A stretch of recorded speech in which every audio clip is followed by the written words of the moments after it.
Disclaimer: it's inspired by reality, shaped by imagination.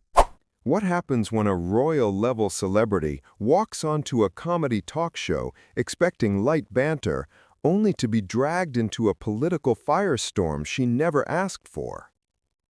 Viewers tuned in to the Graham Norton Show expecting charm, jokes, and the usual playful teasing. What they got was the kind of collision that turns a late-night taping into a viral spectacle. Meghan Markle sat down to discuss her projects and her advocacy work. Instead, she found herself face-to-face with a host who was ready to push the limits of what a guest will tolerate. What began as a harmless question about states and federal authority turned sharp without warning. Graham pressed harder. Meghan held her ground. The smiles thinned. The room tightened.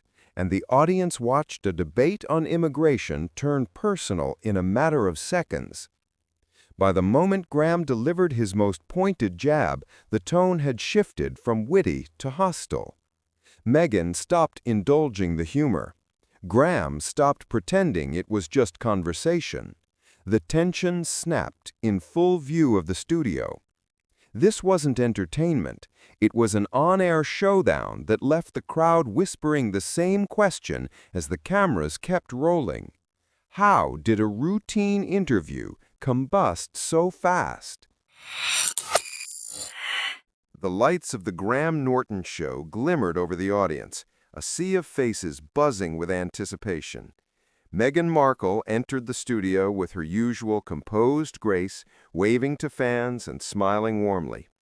Graham Norton greeted her with his trademark charm, a wide grin and an easy tone that immediately put the room at ease. "Meghan, welcome back," Graham said, gesturing expansively. "Always a pleasure to have you here. And look at that outfit, stunning as ever." Meghan laughed softly, the tension of live television melting just a little. "Thank you, Graham. It's lovely to be here. And I have to say, I miss the energy of this audience. It's contagious." The banter was light and easy. Graham teased Meghan about her last appearance, joking about her impeccable timing when discussing royal protocols.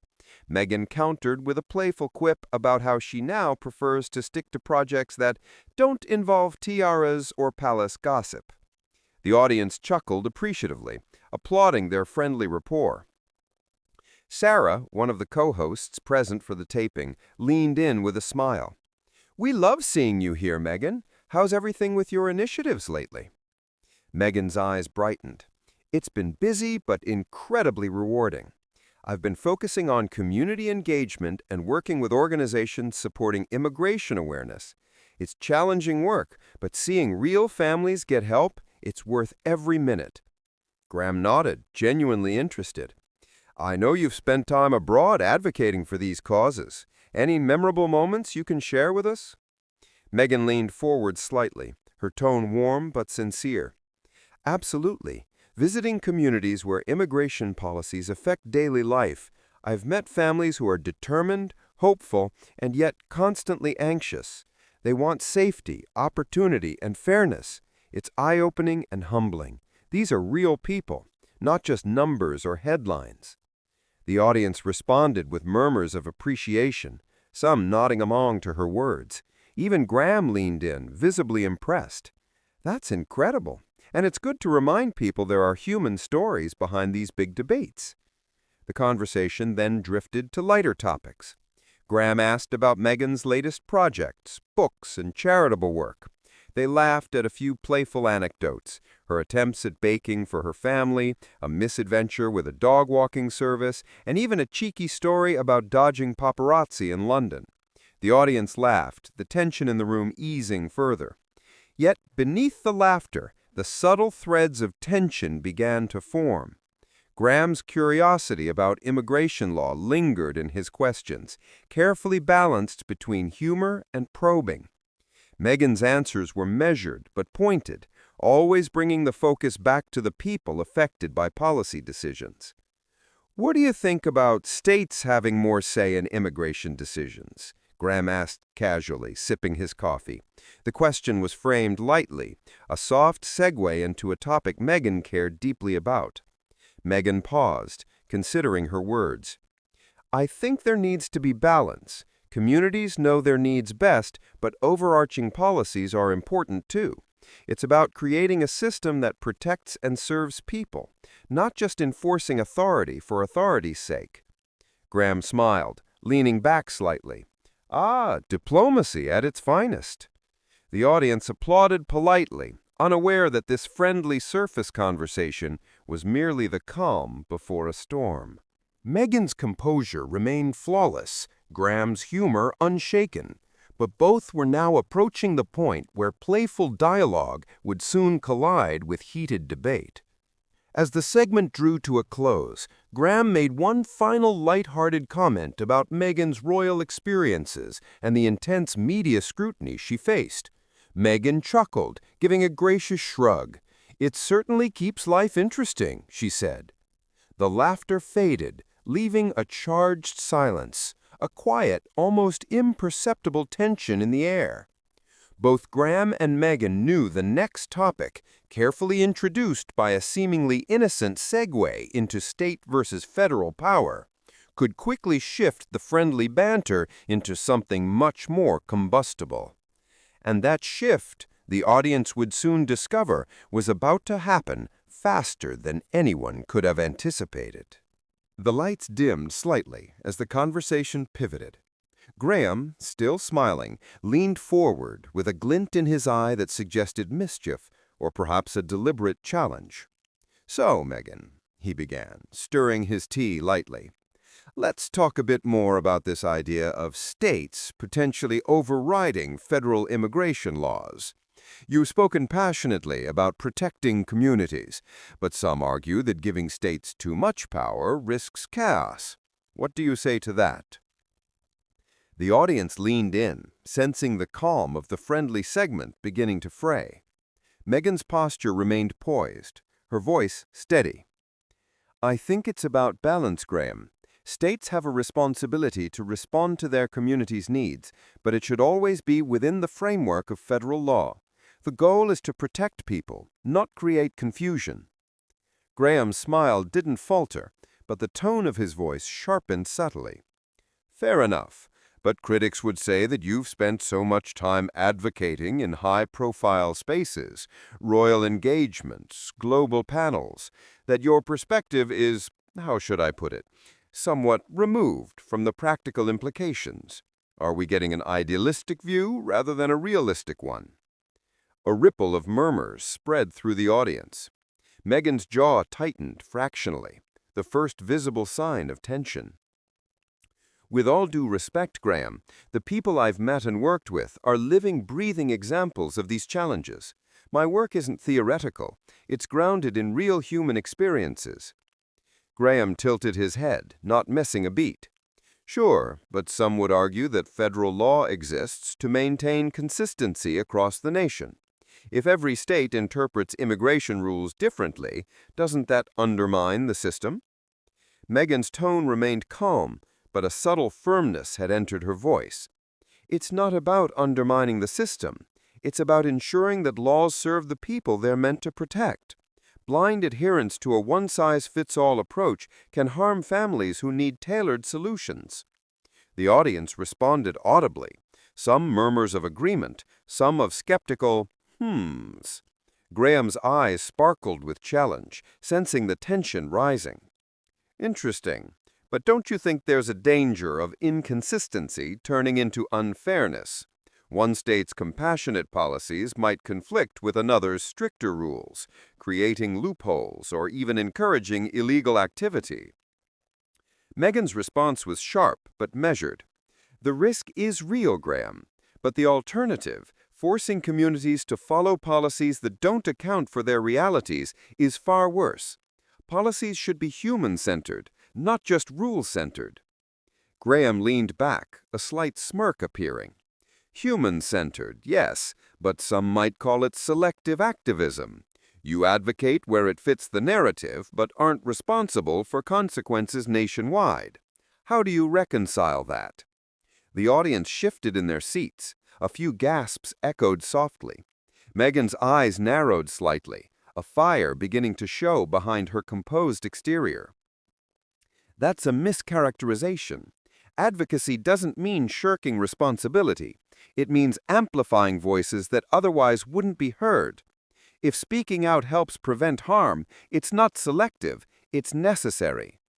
Sarah, one of the co-hosts, interjected cautiously. Graham, perhaps we could frame it in terms of policy versus advocacy, so the debate doesn't get personal. Graham shook his head slightly, clearly enjoying the rising tension. Oh, I'm not making it personal. I'm questioning the practicality. If a celebrity or public figure weighs in on federal-state conflicts, it inevitably influences public opinion. And influence carries responsibility, right, Meghan? Meghan leaned forward now, her calm precision sharpening into determination. Exactly, Graham. And that's why it matters to base influence on real experience, not just titles or fame. Every law impacts lives. Ignoring the human element for convenience is irresponsible. The audience's reaction grew louder. Some cheered softly, others whispered, caught between fascination and unease. The energy in the studio had shifted. What had begun as playful curiosity had transformed into a charged debate. Graham's humor had not disappeared, but his barbs were sharper now, intentionally probing. Meghan's composure remained, but her voice carried weight, authority, and a hint of controlled frustration. Graham smiled faintly, almost admiringly, but pressed forward. So, let me ask then, if states do have this power, how do you prevent fragmentation? One state might welcome immigrants openly. Another might impose harsh limits. Isn't that dangerous? Meghan's eyes locked on his, unwavering. The danger lies not in balance, Graham. The danger is in ignoring local realities and forcing a uniformity that doesn't fit everyone's needs. The audience audibly reacted. A mixture of cheers and murmurs underscored the tension. The co-hosts exchanged wary glances. Graham's smile wavered for the first time, not from anger, but from realizing that Meghan wasn't just defending a position. She was challenging his framing of the entire conversation. The clash had begun in earnest. The next segment would push boundaries further, as Meghan's measured authority met Graham's deliberate provocations head-on. And in that charged atmosphere, neither politeness nor humor would be enough to calm the storm brewing before them. The studio had grown quiet, the earlier laughter fading into an almost electric tension. Meghan's poised composure now carried a weight that demanded attention, and even Graham's easy charm began to falter under the intensity of her gaze. "I need to be clear here," Meghan said, her voice calm but firm. "This isn't about politics or idealism. These are people's lives, families, children who worry every day about whether they'll be safe, whether they'll be able to provide, whether the laws that govern them even consider their humanity." The audience shifted, leaning forward as the gravity of her words sank in. Graham, sensing the shift, tilted in his chair, trying to regain the playful air, but it was gone. "You've met these families?" Graham asked carefully, trying to maintain neutrality. Meghan nodded. "I've met hundreds of families who live in fear because the system is fragmented and inconsistent. Some states have policies that protect them, others leave them exposed to danger. And the question isn't just theoretical. It affects the food on their tables, the safety of their children, and the futures they hope for." Her voice began to rise, not in anger, but with the weight of someone recounting truths she had carried for years. "It's easy to talk about laws and policy from the comfort of this studio," she continued, gesturing around her. "But there are people out there who don't have the luxury of abstract debate. When a state overrides federal protections, when policies contradict each other, it's those families who pay the price. They don't get to take a step back. They live it every day." The audience reacted audibly. A few gasps, some quiet claps. A sense of collective recognition seemed to ripple through the studio. Graham's usual twinkle in his eye had dimmed. His playful probing had collided with raw human truth. Sarah, one of the co-hosts, leaned forward, whispering gently, "Graham, maybe we should let her finish." Graham nodded subtly, but his curiosity and need to challenge persisted. "And yet, Meghan, some critics would say, well, people might accuse you of being too idealistic, or even of using your platform to lecture states about policy. Isn't there a risk that your message comes across as, well, prescriptive?" Meghan paused, then leaned forward with measured intensity. "You're right. There's always a risk of being misunderstood. But if we stay silent because of fear of misinterpretation, then nothing changes. Influence isn't about comfort, it's about responsibility. And when millions of lives hang in the balance, I can't stay silent for fear of criticism." Graham's eyebrows furrowed. "But you've been in part of discussions that some say are highly publicized and media-friendly. How do we know this isn't, well, staged in a sense?" Meghan's voice sharpened, eyes locking on his. "You think my concern for families is staged?" The audience leaned in, some audibly murmuring. The tension became almost palpable. Meghan's gaze didn't waver. "I've spent years visiting these communities, listening to their fears, advocating for their protection. This isn't a press stunt. These are human lives, Graham, not a segment for entertainment." A hush fell over the room. Even Graham seemed momentarily struck, sensing the sincerity and the emotional weight behind her words. He tried to interject, but Meghan continued. "I'm asking everyone watching to consider the human consequences before abstract arguments. To remember that these policies aren't numbers, they're people, and they deserve a voice." The co-hosts exchanged glances, visibly impressed by her eloquence and passion. The audience applauded quietly, as if out of respect rather than celebration. Graham finally leaned back, his smirk gone, replaced with a thoughtful frown. You make a strong point," he admitted softly, almost to himself. But Meghan wasn't done. "This isn't about making headlines or winning debates. It's about accountability, humanity, and justice. And if people in power or in positions to influence fail to see that, then real harm happens. That's why I speak up. That's why I will always speak up."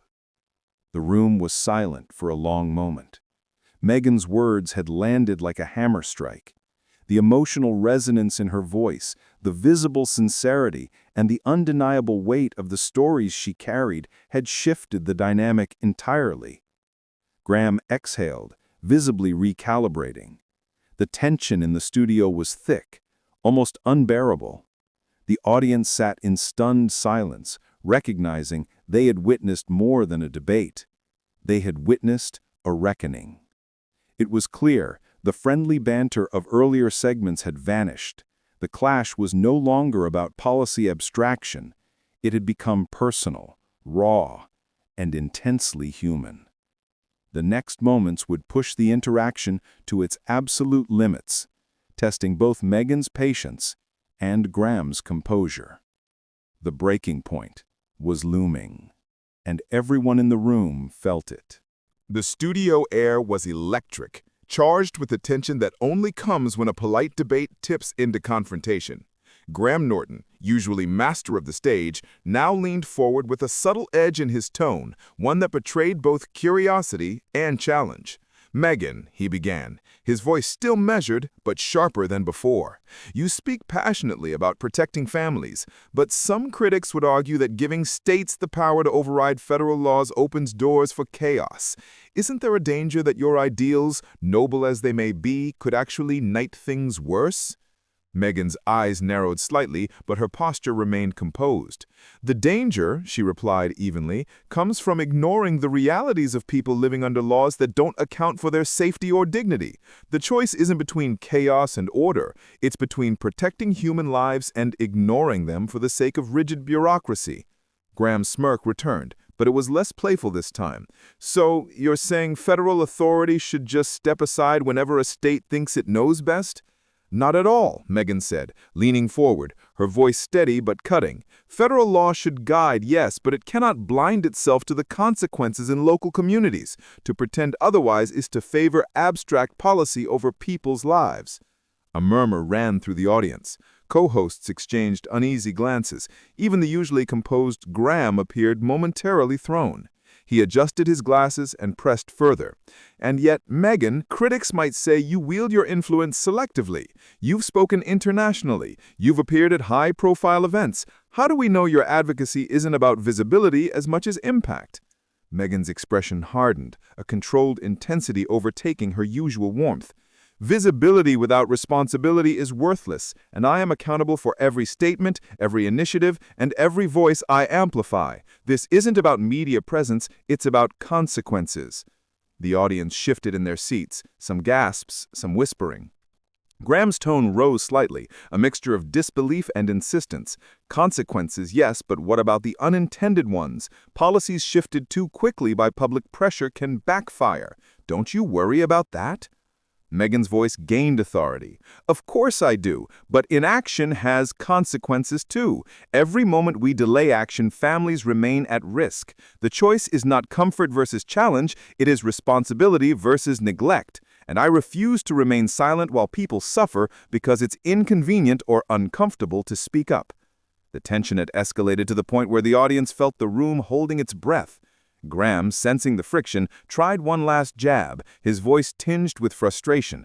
"So essentially, you're saying states should have free rein whenever they see fit, regardless of the federal framework." Meghan's response was swift, calm, but piercing. "I am saying that states must act responsibly, always in consultation with federal oversight, but never at the expense of human safety. Your phrasing makes it sound like protecting families is reckless. That's not only misleading, it's unfair." The studio was silent now, the kind of silence that comes when both sides refuse to yield. Graham ran a hand over his face, visibly rattled, while Meghan remained unwavering, eyes steady, her voice resonating through the room. For a heartbeat, it seemed the clash might continue indefinitely, but Meghan, sensing the conversation was straying into provocation rather than dialogue, made a decisive move. She leaned back, exhaled, and said firmly, "I came here to discuss realities, not entertain hypotheticals that mischaracterize people's lives. I'm done answering questions framed to provoke rather than illuminate." The audience gasped audibly. Graham's jaw tightened, and a stunned murmur swept through the co-hosts. Meghan calmly stood, adjusted her jacket, and began to leave the stage. Cameras swiveled, capturing the rare moment when a guest literally walked off a major late-night talk show. Graham opened his mouth to respond, then closed it, watching the poise and finality of Meghan's exit. Behind the scenes, producers scrambled, trying to manage the fallout while the audience sat in stunned silence, processing the intensity they had just witnessed. The breaking point had arrived, and with it, a lesson for all. Even the most composed debates can erupt when passion, principle, and provocation collide. The room had shifted irreversibly, and Meghan had made it unmistakably clear she would not compromise on her convictions. The studio was still buzzing long after Meghan Markle left the stage. The audience sat in stunned silence, some applauding quietly, others whispering to each other about what they had just witnessed. Graham Norton remained seated, a mix of reflection and astonishment on his face, clearly grappling with the intensity of the moment. What had started as a lighthearted interview had transformed into a powerful statement about responsibility, advocacy, and human consequence. Meghan had reminded everyone, viewers and hosts alike, that behind every debate about law, policy, or state versus federal authority, there are real people whose lives are at stake. Her composure, her eloquence, and her unwavering stand left a mark that no playful banter or clever jab could erase. On social media, the reaction was immediate and heated.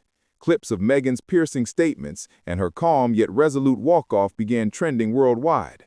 Viewers debated, defended, and dissected every line, every glance, and every word exchanged during the confrontation. In the quiet that followed, it was clear this episode would be remembered not for the jokes or the lighthearted anecdotes, but for the raw, emotional truth Meghan delivered. She had turned a routine late-night appearance into a masterclass in advocacy, proving that standing by one's principles sometimes requires walking away from even the most high-profile stages. For the audience, the takeaway was simple yet profound. Courage and conviction are contagious. And for those watching at home, the question lingered. How far would you go to defend what you believe is right, even when the world is watching? Whose side are you on? Drop your thoughts in the comments below. Like if you believe in speaking truth to power, no matter the cost. Subscribe for more explosive celebrity confrontations every week.